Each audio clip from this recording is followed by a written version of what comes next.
Fidji sont situées au sud-ouest de l'océan Pacifique. Elles sont constituées de 322 îles hautes et d'atolls dont une centaine est habitée pour 950 000 habitants. Les effets du réchauffement climatique sur les îles Fidji sont importants.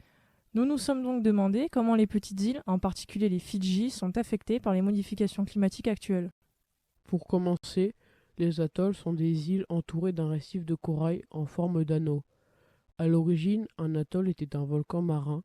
Au fur et à mesure du temps, des coraux sont venus se fixer à ce volcan. Après s'être éteint, le volcan s'enfonce de plus en plus et disparaît dans l'océan, ne laissant plus que l'anneau de corail, dépassant à peine de l'eau. La cause principale du réchauffement climatique est l'effet de serre à cause de l'accumulation de certains gaz tels que le dioxyde de carbone, le méthane, le protoxyde d'azote ou les gaz fluorés.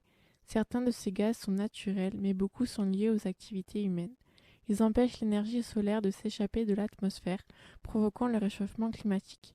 Cela a des conséquences telles que la fonte des glaciers, la dilatation thermique de l'eau de la mer, car l'eau chaude prend plus de place que l'eau froide, et donc l'élévation du niveau des océans. Cette montée des eaux menace directement certains territoires insulaires et certains espaces côtiers. Depuis 30 ans, le réchauffement climatique engendre une augmentation de la fonte des glaciers, notamment les glaciers continentaux qui ont des difficultés à se reconstituer en hiver. Ainsi, 1300 milliards de tonnes de glace ont fondu en 2017 au lieu de 800 milliards dans les années 90. La glace est un régulateur de climat qui reflète 80% du rayonnement solaire et modère ainsi le réchauffement des océans et de la planète.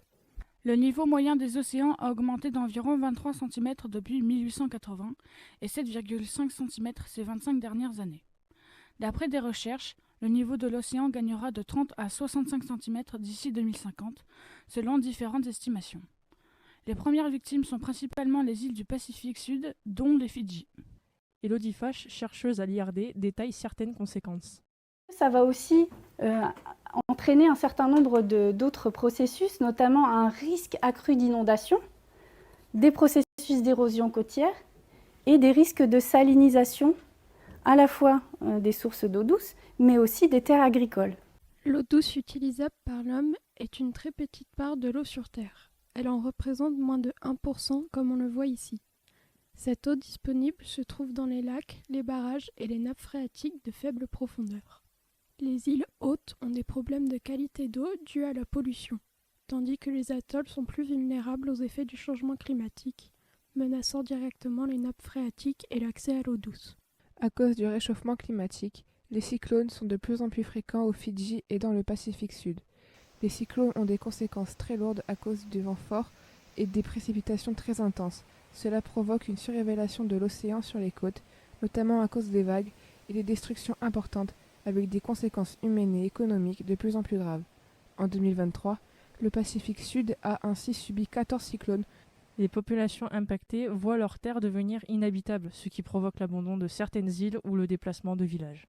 Et c'est par exemple le cas à Fidji où je travaille principalement, où il y a déjà 42 villages qui sont considérés comme à relocaliser, et il y en a déjà 6 qui ont été partiellement ou en totalité relocalisés ailleurs.